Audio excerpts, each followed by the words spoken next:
자, 요즘 윤석열 대통령 현장 방문이 부쩍 늘어났죠. 오늘은 전통시장을 방문해서 라이브 방송, 이른바 라방에도 참여를 했는데요. 이 모습 잠시 보고 오시겠습니다.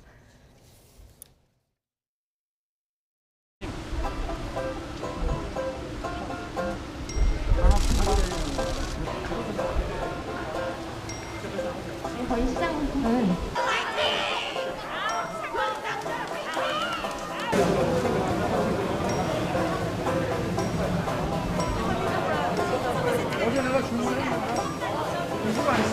소매적이 없고 이영 장관님이 또 시장에 방문해주셨잖아요. 제가 쩐다하면 매출 1000입니다. 제가 대통령 때 후각을 입고 오늘 완판해보겠습니다. 좋습니다. 그러면 일단은 저도 어제 주문했습니다. 정말요. 감사합니다. 아니 놀라운 게요. 장관할 게 아니라 쇼호스트를 하면 더 잘하겠습니다. 그러니까 제가 긴장해야 되겠습니다. 잘해주셔서 너무 감사합니다. 감사합니다.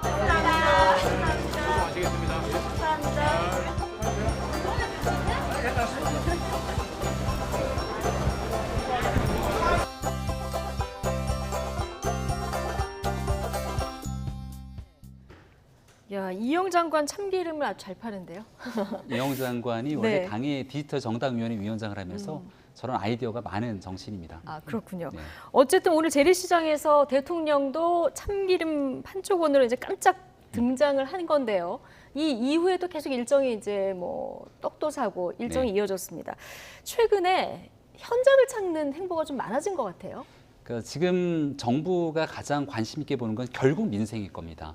이제 고물가 그리고 지금 경제적인 위기 상황 여러 가지 어려움들이 전부 국민 서민들에게 어려움으로 다가서고 있는데요. 이제 추석을 앞두고 있는 또 시기이기 때문에 물가 점검부터 시작돼서 어려움을 겪고 있는 상인들에게 힘을 좀 북돋아줄 필요도 있고 네. 정부가 쓸 수 있는 재정 정책을 바탕으로 뭔가 보탬과 도움이 되도록 해야 될 것 아니겠습니까?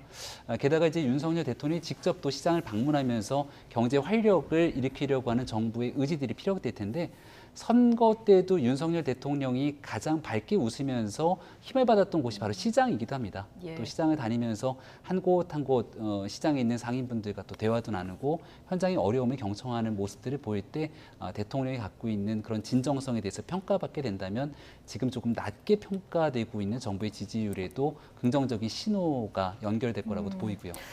100일까지 사실 좀 악재도 많았는데요. 이렇게 민생 경제 행보를 계속 이어가다 보면은 지금 국정 지지율도 좀 올라갈까요? 글쎄요, 이게 어떤 뭐 저렇게 그 민생 행보 또 국민들과 같이 하는 모습을 보여주는 것은 좋습니다. 이제 네. 그런 걸 통해서 국민들이 일단 정부가 민생과 서민을 위한 정책에 신경을 쓰고 있구나라는 신뢰를 회복한다는 측면에서는 분명히 의미가 있는데 이게 이제 실제 정책으로 이어져야 되는데 지금 현재 그 민생 경제 위기 여러 가지 상황에 대한 처방이 지금 제대로 나오고 있지는 않은 것 같습니다. 오히려 부자 감세라든가 또 공기업의 어떤 부실한 매각이라든가 이런 것을 보면 실제 지금의 경제 정책 행보는 서민 민생과는 약간 거리가 있어 보입니다. 정기 국회에서 이제 올해 연찬회에서 여러 가지 상임위 차원의 그런 논의가 있다고는 하는데 지금 현장에서 보여주는 내용들이 국회를 통해서 아니면 정부 정책을 통해서 나와줘야 됩니다. 그럴 때만이 이 지지율 회복으로 이어지는 것이지 오늘같이 이런 현장을 계속 간다고 해서 지지율 회복되지는 않거든요. 네. 이미지 개선의 효과는 있을지 모르겠지만 실제 정부 운영에서 능력을 보여주셔야 된다. 플러스 알파 능력을 보여줘야 된다. 자, 얘기를 해주셨고요. 자, 취임 100일이 지나면서 윤석열 대통령의 국정 지지도 지금 30%를 좀 회복했는데 조금 전에 보여주셨던 그래픽 한번 다시 보여주실까요? 자, 오늘 나온 전국 지표 조사, NBS 조사 결과인데요. 국정 지지율이 소폭 상승했습니다. 긍정이 4%포인트 정도 상승해서 32%고요. 부정 평가가 2%포인트 하락해서 63%입니다. 자, 김병민 위원장님. 하락세 멈추고 조금씩 이제 회복세로 접어들고 있다 이렇게 판단하십니까? 네, 좀 안정적인 기조를 이어가고 있는 면들이 평가되고 있다고 생각을 합니다. 그러니까 부정평가가 계속됐던 이유들이 저는 뭐 충분히 있었다고 봅니다. 그러니까 조율되거나 국민들과 소통되지 않았던 만 5세 초등학교 입학 문제가 불거졌고 박순희 교육부 장관 문제 이게 아마 결정적인 영향이 하나 있었던 것 같고요. 그 이후로 국민께 많은 피해를 입혔던 수해 문제가 있었지만 여기에 기민하게 대응하는 모습들이 또 일부 부족했기 때문에 예. 여전히 지지율 반등에는 조금 미흡했던 면이 있습니다. 그 이후로 취임 100일을 맞았고 취임 100일 기자회견을 통해서 또 그 이후에 있었던 소폭 홍보수석, 정책기획수석에 대한 보강 등을 토대로 대통령실부터 바뀌겠다는 의지들이 피력하고 있거든요. 그리고 지금 현재 모든 모습들을 다 보여주진 않았지만 차분하게 하나씩 바꿔나가고 안정적인 일을 민생 중심으로 하겠다라고 하는 의지를 보이고 있는 만큼 바닥부터 다져가면서 그 폭은 조금 더딜지 모르지만 국민들께 다시금 신뢰감을 회복하는 과정들을 거치고 있다고 봅니다. 예, 자 윤석열 대통령이 윤핵관과 관계를 어떻게 해야 하나 이런 여론조사도 있었거든요. 그래픽 준비돼 있으면 좀 보여주시죠. 자, 거리를 둬야 한다 이런 의견이 73%로 관계를 유지해야 한다는 답변 14%보다 뭐 압도적으로 많고요. 그리고 이거를 국정운영 지지층으로 봐도 거리를 둬야 된다가 58%고요. 국민의힘 지지층으로 봐도 63%. 뭐 압도적으로 높습니다. 이거 지지율 반등을 위해서는 관계 재설정 필요할까요? 글쎄, 이제 저 지표가 의미하는 바는 빨리 그 당정청이 혼선을 수습하고 좀 안정된 국정을 보여달라는 의미일 겁니다. 실제 윤핵관과 대통령을 따로 떼어서 생각하시는 분은 없다고 보여지거든요. 윤핵관이라는 게 당초에 이 어원 자체가 대통령과 특별한 관계가 있는 분들 아니겠습니까? 그리고 최근까지도 여전히 대통령과 특별한 소통을 하는 분들을 소위 일컫는 말인데 이분을 떼놓고 뭐 윤핵관과 거리를 둔다고 해서 대통령이 국정 운영에서 어떤 뭐 새로운 어떤 방향이 설정되거나 이런 모습은 아닐 테니까. 예. 이제 저게 의미하는 바는 뭐 당내에서 자꾸 세력을 만들고 이준석 대표와 갈등을 하고 이러면서 여당이 혼란스러운 걸 대통령이 뭐 직접 이렇게 하는 모양새 비추지 말고 당이나 대통령이 같이 뭐 한 호흡으로 좀 잘 해달라 이런 취지라고 보여지고요. 근데 뭐 여전히 윤핵관의 문제는 뭐 국민 일반의 시각에서도 비판이지만 당 내홍에 있어서 가장 중요한 문제 아니겠습니까? 예. 이제 오늘 연찬에서 이제 그런 문제까지 논의되기는 쉽지는 않겠지만 여전히 당의 주도권을 가지고 그것이 대통령을 위하는 길이라고 생각하는 분들이 당에 주로 목소리를 내면서 이 당내 영향력을 형성해 가고 있기 때문에 이 문제는 좀 계속적인 어떤 예. 대통령과 국민의힘의 과제가 아닐까 봅니다. 네. 자, 이런 가운데 대통령실이 강도 높은 내부 감찰에 들어갔다 이런 보도들이 지금 나오고 있죠. 비서관급 2명 지금 직무감사를 받고 있는 상황이고요. 그리고 내부 자료를 유출한 행정요원 퇴직을 했고, 자 부속실 소속 행정관 총리실로 발령이 났다. 뭐 이런 소식들이 지금 전해지고 있는데 불과 석 달여 만에 강도 높은 감찰 매우 이례적인 일이다 보니까 여러 가지 해석들이 좀 나옵니다. 네, 뭐 일각에서는 권력 투쟁의 과정 속에서 이런 일들이 네. 벌어지는 것 아니냐 얘기를 하고 있는데 저는 아주 정상적인 과정으로 일하는 대통령실을 만들고 있는 대통령의 노력들이 조금씩 반영이 되고 있구나 이런 생각이 듭니다. 3월 9일 선거가 끝나고 나서 인수위 기간이 굉장히 어수선하게 좀 진행됐던 측면들이 있다고 저는 생각을 합니다. 예. 당시 안철수 위원장과 함께 인수위가 공동으로 함께 구성이 돼 있던 상황이었는데요. 인수위가 끝나고 나서 이제 대통령실이 구성이 되고 그리고 대통령실이 구성될 때가 청와대를 나와서 용산으로 옮겨오게 되는 굉장히 어려운 시도를 하게 됐을 때였을 겁니다. 그리고 이제 지지율이 조금씩 하락하기 시작하면서 지방선거가 맞물리고 복잡한 시기를 보냈는데요. 대통령이 당초 생각하는 대통령실의 모습은 최고의 인재들이 모여서 정말 한 사람 한 사람 누구나 모든 네. 혼을 갈아넣을 정도의 일을 하는 조직을 원했을 건데 애당초 이 자리에 오기까지는 선거 때 열심히 노력했다는 이유로 자리에 와 있지만 그 이후로 내부의 자료들이 유출되거나 그 일을 못하는 사람들도 그 자리에 앉아있을 공산이 여전히 있을 겁니다. 네. 고강도의 직무 감찰을 통해서 그 자리에서 정말 국민을 위해 일할 수 있는 사람들로 자리를 이제 조정할 수 있는 그런 기강을 바로잡는 일이 지금 현재 대통령실에서는 매우 필요한 상황이기 때문에 적절한 절차를 밟아가고 있다고 봅니다. 예. 근데 윤핵관 라인으로 불린 인사들이 지금 대통령실 잇따라 그만뒀다 이런 보도들이 나오다 보니까 지금 검찰 출신 참모들하고 여의도 윤핵관 그룹 사이에 권력 충돌이 있는 거 아니냐 이런 분석 기사들이 꽤 나오거든요. 물론 대통령실에서는 말도 안 되는 소리다, 이게 정상화되는 과정이다 이렇게 얘기를 하고 있습니다만은 어떻게 보십니까? 문제가 된 인사에 대한 문책은 당연한 거죠. 예. 그런데 지금 이런 보도들이 나오는 이유가 다 있을 것으로 봅니다. 이제 그걸 추정할 수 있는 근거가 몇 가지 있죠. 대통령은 사람에 대한 믿음을 믿었던 사람, 자기 그 주변에 있던 사람들을 믿고 끝까지 가시는 스타일이잖아요. 또 두 번째는 여의도 정치에 대한 신뢰가 그렇게 높지는 않은 것 같습니다. 그 과정에서 초기 정부 운영을 100일 동안 하면서 역시 원래 주변에 있던 이 검찰 출신들에 대한 신뢰가 더 커졌던 것 같고, 때마침 문제를 일으킨 인사들이 여의도 정치권 출신 인사들이다 보니까 검찰 중심으로 형성된 이 대통령실 라인에서 그 권력을 좀 틀어지고 그 기강을 그런 방식으로 잡고 있는 게 아닌가라고 보여집니다. 이게 이제 당연히 그렇다면 공직기강 비서관도 뭐 검사 출신의 이시원 예. 비서관이고 실제 비서실의 핵심 라인이 다 검사 출신 아닙니까? 그러니까 그분들이 중심이 돼서 여의도 출신의 인사들을 문책하는 감찰로 이루어진다고 보면 향후에 대통령실을 누구 중심으로 끌어가려고 하는지가 예. 보인다고 보여지고요.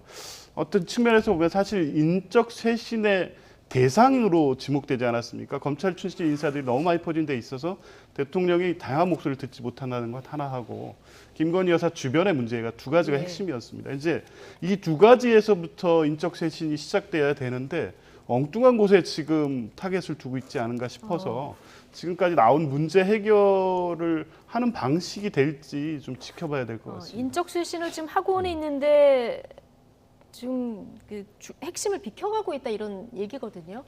일단은 동의하십니까? 예, 여기에 대한 좀 작은 반론을 드리자면 검사 출신 인사들이 모든 걸 장악해서 여의도 정치권을 배척한다, 이제 의혹들에 대한 핵심 아니겠습니까? 예. 근데 대통령실의 내부 구조를 보면 대통령 비서실장이 검사 출신이 아니지 않습니까? 그리고 대통령실을 구성하고 있는 핵심적인 수석들의 면면을 보면 강승규 시민사회수석 여의도 정치권 출신이고요. 정무수석도 네. 당연히 여의도 정치권 출신이고, 실질적인 대통령실의 업무를 또 주관하고 있는 국정상황실장 누가 봐도 여의도 정치권 출신이고, 기획비서관을 비롯한 상당수의 여의도 정치권 출신이 굉장히 자리를 굳건히 지키면서 그 역할을 하고 있습니다.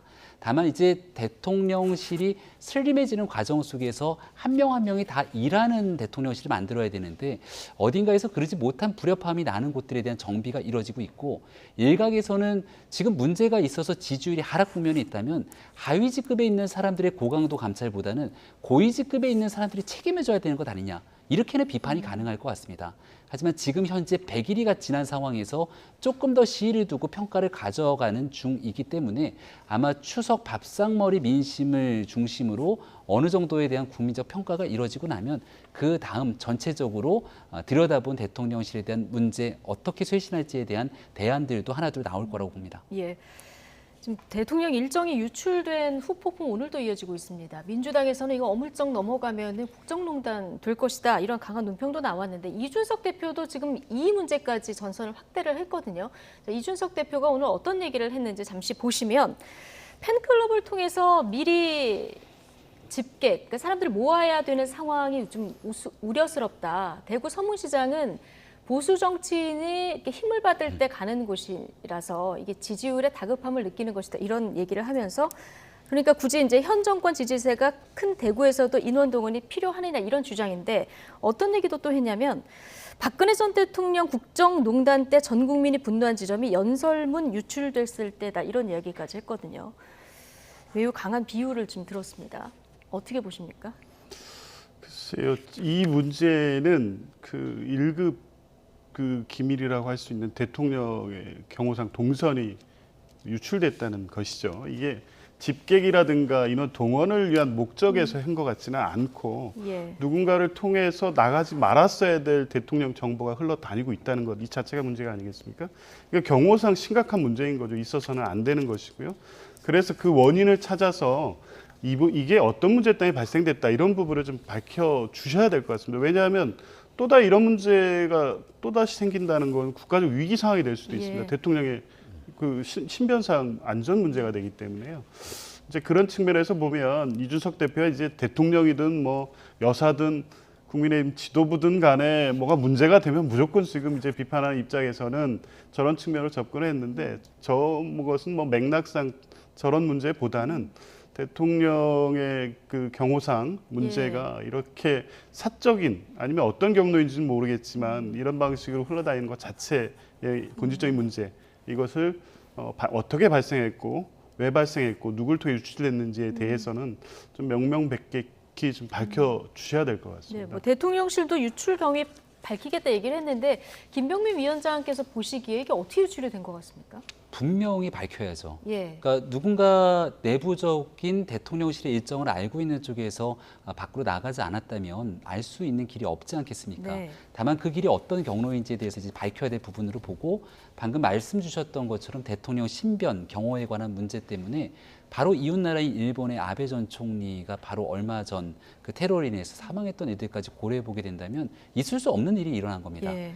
다만 이준석 전 대표는 자꾸 이 대구 서무시장에 뭔가 사람을 동원하기 위해서 의도적으로 흘린 것처럼 이야기를 꺼내게 되는데 대통령이 움직이게 되는 공간 속에서는 오히려 사람들이 많이 집결돼 있는 공간이라면 경호의 상황, 동선에 대한 일들 때문에 훨씬 더 움직이기 조심스럽고 어려운 일들이 벌어질 수밖에 없습니다.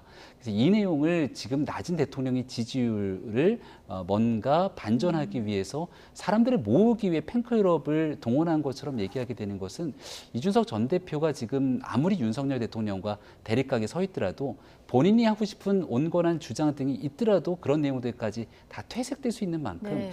이런 식의 정치적 공세는 지양하는 것이 이 전 대표를 위해서도 좋겠다는 말씀도 함께 드립니다. 예. 자, 어쨌든 김건희 여사 팬클럽 관련해서는 뭐 좀 부정적인 여론이 높아지고 있는 상황인데요. 자, 김건희 여사 최근 수해 현장 봉사 활동의 모습을 드러냈다 이게 좀 뒤늦게 알려지기도 했고 오늘은 수원 세모녀의 빈소 조문도 다녀왔는데 자, 이런 행보는 좀 자주 하는 게 도움이 될까요? 이런 정도의 예. 내조라면 당초 말씀하신 조용한 내조를 한다고 볼 수가 있겠죠. 근데 그 이전에 광복절이라든가 또 경찰 그 임관식 같은 거를 보면 조용한 내조 이런 것도 하나의 홍보 수단으로 계획하고 있다는 느낌이 듭니다. 그리고 이게 이제 비공개 일정이라고 했는데 공개하지 않습니까? 그러니까 예전에 김정숙 여사 같은 경우에 수해 복구 지원을 했을 때 보면 비슷하게 갔습니다. 비공개로 가고 알리지 않았고 그런데 자연스럽게 현장에 있던 분들을 통해서 알려지게 되는 이런 과정이었거든요. 근데 김건희 여사 봉사활동했던 내용들을 보면 대통령실이나 여권 고위 관계자 발로 봉사활동했다는 얘기가 나오더라고요. 그러니까 이런 활동을 하고 있다는 거를 알려지고 싶어 하셨던 것 같습니다. 근데 지금은 이제 그 경찰 임관식에서 그 부분도 좀 비판을 받지 않습니까? 그리고 조금 전에 나왔던 대통령 일정이 공개된 것도 또 팬클럽이어서 또 문제가 되고 있고요. 아직 여전히 김건희 여사의 리스크가 정부 여당에 지금 제일 중요한 문제이고 그런 상황이 계속되고 있다고 하면 가능하면 낮은 자세로 좀 정말로 이제 진정한 봉사 활동이라든가 조용한 내조를 하시는 게 대통령에게도 또 국민들 보시기에도 좋지 않을까 생각합니다. 자, 민주당 얘기해 보겠습니다. 전당원 투표 우선 조항 신설 이걸 포함해서 어제 당원 개정안이 중앙위에서 부결되지 않았습니까? 자, 그런데 오늘 이 조항을 빼고 당원 80조 기소 시 당직 정지 여기서 이제 주체만 조금 바꾼 이 수정된 안만 해서 당무위에서 다시 재의결을 했거든요. 당내가 또 시끌시끌한 것 같아요. 예, 일단 이 당원 개정안이 이 두 개 조항을 포함해서 한 10개 조항에 대한 개정안이 하나의 개정안으로 상정이 됐었는데 근데 이 두 개가 핵심이니까 핵심이었습니다. 그래픽엔 두 개만 담아봤습니다. 그 중에 이제 당원 80조 문제는 계속적인 논의가 있었고 여기에 대한 비판도 있었지만 어느 정도의 의사가 모아지고 있는 상황이었습니다. 그런데 전당원 투표를 최고 의사결정기구로 두는 부분은 갑자기 나온 것처럼 이렇게 보도가 됐습니다. 그런데 우상호 위원장도 설명을 했지만 당초에 당원 여러 곳에 전당원 투표 조항이 있고요. 당원 규정, 당규에도 보면 전당원 투표 제도가 있습니다. 전당원 3분의 1이 정책 제안을 발의할 때 전당원 3분의 1이 이 투표를 해서 과반수가 찬성하면 그걸 따르게 돼 있습니다. 그러니까 기속력이 있는 거죠. 다만 이걸 당원의 명시를 해서 최고 의사 결정 기구로 두는 것에 대한 거부감, 이게 전혀 어떤 논의가 이루어지지 않다 갑자기 뭐 방탄 뭐 이러면서 이재명 의원을 위한 것처럼 이렇게 갑자기 여론이 전개되면서 예. 중앙위원회에서 충분한 논의가 없이 이제 그런 불안감이라든가 위기감 때문에 중앙위원들이 반대를 해서 부결이 됐었는데요. 일단은 그 부분 전당원 투표 부분은 삭제하고 다시 상정을 예. 하기 때문에 중앙위원회에서 다시 부결될 것 같지는 않고요. 전당원 투표 문제는 우상호 위원장이 설명을 했지만 사실은 중앙위원회도 그렇고 당원들에게 충분히 설명되지 못한 건 분명해 보입니다. 이게 당원 당규 여러 조항을 분석해서 설명을 하면 충분히 납득할 만한 부분이 있거든요. 이제 그것은 차후 지도부의 과제로 남을 것 같고요. 어쨌든 당의 최고 의사결정 기구를 당에 명시하는 부분이기 예. 때문에 충분한 수기가 필요하다는 중앙위원회의 어떤 부결로서 나온 지적은 좀 잘 새겨봐야 될 것 같습니다. 근데 이게 어제 말씀하신 대로 일괄 올려서 부결이 됐는데 논란이 된 조항을 빼고 다시 올려서 지금 의결을 한 거잖아요. 네. 그러니까 한 번 부결된 안건은 같은 회기에 다시 올릴 수 없다. 일사부재의 뭐 원칙이라는 게 있다고 하는데 여기에 위배된다 이런 지적 계속 나오거든요. 뭐 해석을 좀 네, 법률가시기도 하시니까 적극적으로 하는 것 네. 같습니다. 이게 국회 회기는 이제 전체 회기를 뭐 이렇게 보지만 이게 당의 어떤 회기는 어제 회의로서 중앙위원회 회기가 끝났다고 보기 때문에 예. 그 끝난 회기에 부결된 그 안건이기 때문에 네. 다시 소집되는 중앙위에 올린다고 해도 일사부재의 원칙에 반하지 않는다는 해석을 가지고 예. 다시 올리는 것 같습니다. 네. 좀 이례적인 건 맞습니까? 민주당 내의 이 당대표 후보인 박용진 의원의 주장에 따르면 왜 꼭 부결돼 있는 내용들도 다 지금 있는 비대위 내에서 신속하게 처리해서 끝내려고 하는가에 대한 문제를 제기하고 있지 않습니까? 결과적으로 당원 개정 80조에 관한 문제는 누가 뭐래도 신임 당대표로 될 것으로 유력한 이재명 의원에 대한 방탄용이다라는 평가가 있기 때문에 왜 구태여 이재명 의원에 위해서 이 같은 무리수를 두게 되냐라는 평가들 벗어나기 어려울 거라 보고요. 네. 말씀하신 당원 14조 같은 경우는 이제 전당원 투표에 관한 문제가 사실 문재인 정부 출범했을 때 문정부를 일컬어서 촛불 정부라고 얘기를 합니다. 그 당시에 대통령 발 개헌안을 얘기했을 때도 직접 민주주의의 요소를 상당 부분 집어넣었기 때문에 그때 나왔던 정신에 따르면 큰 문제는 없어 보이게 되는데 지금 와서 이걸 문제를 제기하게 되는 건 이재명 의원이 당대표가 됐을 때 강성 팬덤의 영향으로 전체적인 당의 총의들을 다른 방식으로 끌고 가는 것 아니야 이런 위기감이 오는 거거든요. 그러니까 두 가지를 종합해 보면 결국 이재명 의원의 당대표로 인해서 일어나게 될 우려들을 지금 민주당 내에서도 제기가 되고 있는 만큼 여기에 대한 보편적인 고민들에 대해서도 민주당이 상당 부분 돌아봐야 되지 않을까 이런 생각을 갖고 있습니다. 자, 어쨌든 당원 80조 절충안 당무위를 통과했는데 내일 중앙위를 또 통과할지 한 번 더 지켜봐야 되는 상황이고요. 통과돼도 안 돼도 개파갈등이 좀 남아있을 것 같다 이런 생각은 드네요. 자, 나이트 포커스 여기까지 하겠습니다. 오늘은 김병민 국민의힘 광진갑 당협위원장 그리고 조기현 전 민주당 법률위 부위원장 두 분과 함께했습니다. 오늘 잘 들었습니다. 고맙습니다.